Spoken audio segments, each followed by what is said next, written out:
And in business news, the Lagos State government, through the Ministry of Wealth Creation and Employment, today commenced the Graduate Internship Placement Program for post-NYSC graduates to expand their knowledge and gather enough experience to give them an edge to secure employment or stand out as independent entrepreneurs. The program kicks off in 16 different locations across the state today. Abimbola Akintaju was at one of the centers and filed in this report. Lagos stands as the largest city in Nigeria and Africa. Experts forecast that its population could reach 30 million by 2035. An issue in dire need for a structured plan is the need for increased youth employment.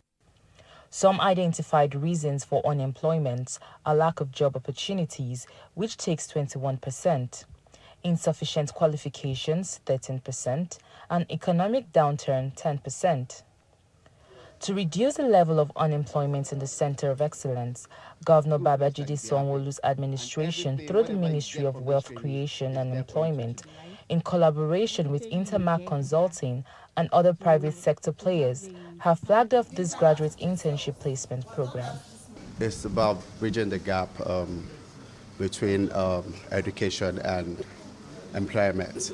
So we're doing this to make sure that we reach out to people that are out of job or people that are underdeveloped. How do we take them off the street? That's why we put this program together. So we had like a mediator between us and the private sector, how we can work together. It's intended that at the end of this program, the participants would have been well trained in self-management, office behavior, entrepreneurship, and other courses that will be relevant to them for employment. Commissioner for Wealth Creation and Employment asserted that the program will not only nurture the young graduates professionally, but also support their skills in other various industries. The training is not just about job placement alone. We're training them on entrepreneurship too as well, you know, when they can even do things on their own. So it falls into different sectors. So the continuity about it is that they will have the self-knowledge that will guide them to be self-disciplined, to be poised in anywhere they, you know, we're just starting from the phone etiquette to their personal life. But this is a stopgap that government have put in place to teach the skills in terms of, you know, preparing them for the workspace, especially the workspace of the future. So there's going to be a couple of digital literacy training as well. There's going to be skill acquisition in terms of capacity development and so on. Participants were advised to harness this opportunity to enable them transit smoothly from the walls of institutions to become employers of labor.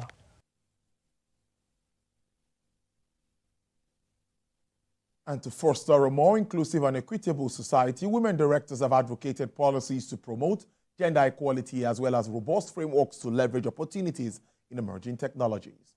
President and board chairman of the Chartered Institute of Directors, Mr. Tijani Borodo, said these technologies hold immense potentials to transform industries, create new business models, and improve people's lives. Mr. Borodo said this at the Women Directors Development Committee conference put together by the CIOD, which focused on leading in a disruptive age, opportunities in emerging technologies, DEI and ESG.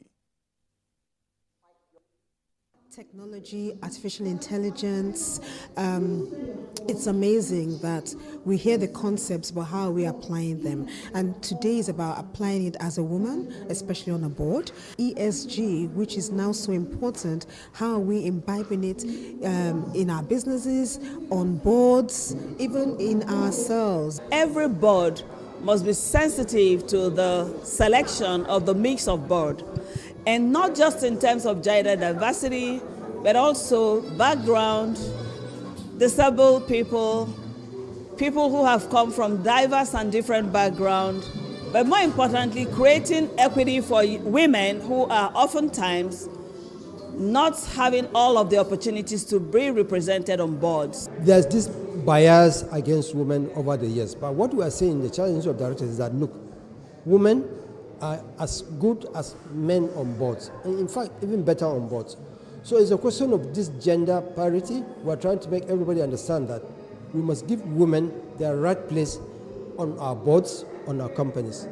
and the better for us as a company, as a nation. Well, stock trading at the NGX exchange got downward again following sales pressure by investors. The market index collapsed by 0.24% on the back of sales. The car company Transcorp lost the biggest value of nearly 10%, followed by the dip sales pressure of O&O and oil and gas sector traded with a gain advantage of 10% at the close of business. Trade volumes in market showed more than 700 million shares. Asian shares market slipped today as worries about U.S. and Chinese growth weighed on sentiment, though U.S. and European futures did manage a bounce, while bond yields came off their lows. Chinese blue chips dropped 1% to 7 months low, having already shed 2.7% last week. Japan's Nikkei bore the brunt of the early selling as tech stocks declined, losing another 0.8%, on top of a near 6% slide last week. MSCI's broadest index of Asian Pacific shares outside Japan slipped 1.2% after shedding 2.25% last week, while South Korea market fell 0.2%. On a steadier note, S&P 500 rallied 0.4%, Nasdaq features 0.6%, following Friday's slide. Eurostock 50 features added 0.5%, FTSE features firmed 0.6%. China's consumer inflation accelerated in August to the fastest pace in half a year due to high food costs from weather disruptions and a recovery in domestic demand as producers' price deflation worsens.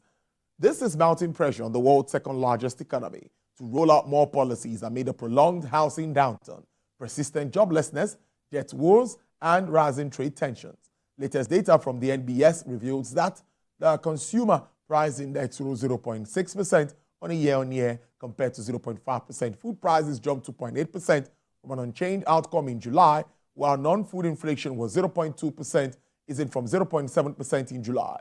Extreme weather this summer, from deadly floods to scorching heat, has pushed up farm produce prices, contributing faster inflation.